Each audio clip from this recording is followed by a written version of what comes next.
दोस्तों नमस्कार। Study with Ravi में आप सभी लोगों का स्वागत है।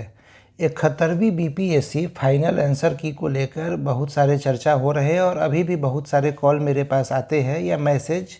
तो मैं आप लोगों को बता दूं कि मैंने अपने पिछले वीडियो में ही बताया था कि ये फाइनल आंसर की नेक्स्ट वीक आने वाला है, मतलब सोमवार से जो वीक शुरू होने वाला है 13 अक्टूबर से, उसमें फाइनल आंसर की आ जाएगा। जो भी बदलाव होने वाला है वो बदलाव के बारे में फाइनल आंसर की आने के बाद ही एग्जैक्ट पता चलेगा, क्योंकि फाइनल आंसर की का बदलाव या कट ऑफ एग्जैक्ट क्या रहेगा ये कभी भी किसी भी सोर्स को पता नहीं रहता है।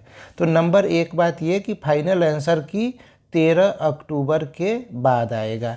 और दूसरा, रिजल्ट कब आएगा? तो रिजल्ट अब जो है छठ के बाद आने वाला है। रिजल्ट छठ के बाद आएगा। 27-28 छठ है इस बार, तो 27-28 के बाद यानी कि 29-30 में आ जाए, या मे भी हो सकता है कि नवंबर फर्स्ट वीक चला जाए रिजल्ट आते आते। ठीक है, तो जो भी लोग ऐसे हैं जनरल कैटेगरी में जिनका 81-82 क्वेश्चन सही हो रहा है प्रोविजनल आंसर की से, वो अपने पढ़ाई को निश्चित रूप से करते रहे, क्योंकि आप सेलेक्ट होने जा रहे हैं। आपका प्रीलिम्स किसी हालत में नहीं रुकेगा यदि आपका 81-82 आ रहा है। तो इस यूट्यूब चैनल पे मैं भी रहूँगा फिर रिजल्ट के बाद भी, कि देखिएगा इतना ही कट ऑफ जाने वाला है।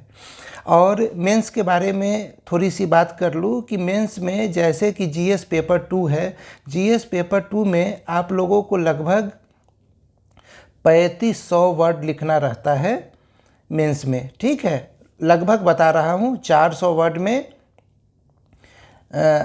लॉन्ग क्वेश्चन और 100 वर्ड में short question. Total 15 short question आते हैं, लगभग 15 शॉर्ट क्वेश्चन आते हैं, तो 1500 वर्ड ये हो गया, और 5 लॉन्ग क्वेश्चन के लिए 200 वर्ड। तो ये 3500 वर्ड लिखना इतना आसान काम नहीं होता है।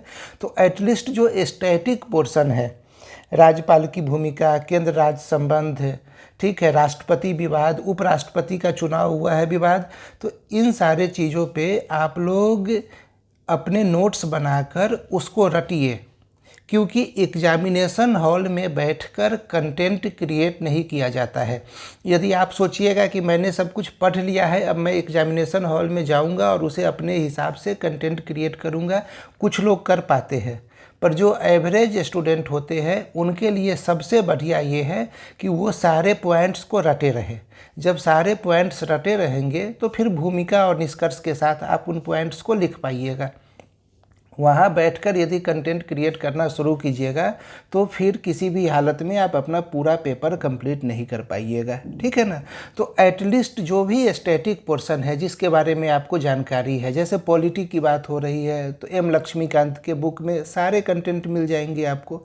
तो वो सारे कंटेंट आप कम से कम एक नोट्स बना लीजिए उस कंटेंट से 500-550 शब्दों में, और फिर उसको रटना शुरू कीजिए। जितनी चीज़ें रटी रहेगी ना लास्ट के समय में, उतना आपके लिए आसान हो जाएगा। और डीआई बनाइए।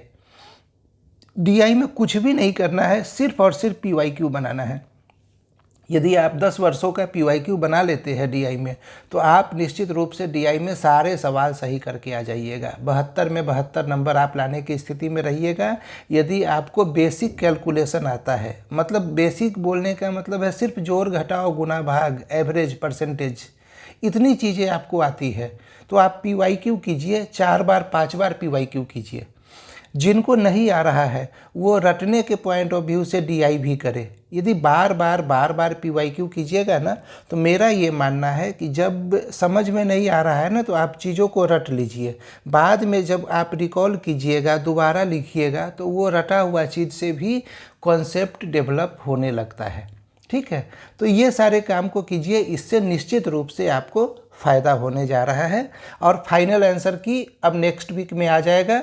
रिजल्ट छठ के बाद यानी नवंबर फर्स्ट वीक में आएगा। कट ऑफ जो मैंने वीडियो में बताया है वही कट ऑफ रहने वाला है, 81-82, और आप सब लोगों का सिलेक्शन हो जाएगा। यदि आप कट ऑफ के इस दायरे में है तो आप लोग अपने मेंस की तैयारी करते रहे। जिन्हें 71वीं का इंटरव्यू देना है तो 71वीं के माफ़ कीजिएगा 71वीं नहीं 70वीं का इंटरव्यू जिन्हें देना है तो 70वीं के इंटरव्यू के लिए मैंने 2 वीडियो बनाया है कि अभी उन्हें क्या क्या करना चाहिए, आप उस वीडियो को देख सकते हैं। 71 ज़्यादा कर रहा हूँ ना, इसीलिए 70वीं इंटरव्यू के बदले भी 71वीं ही बोल रहा हूँ। चलिए फिर, धन्यवाद। अगले वीडियो में मिलते हैं कुछ नए टॉपिक के साथ।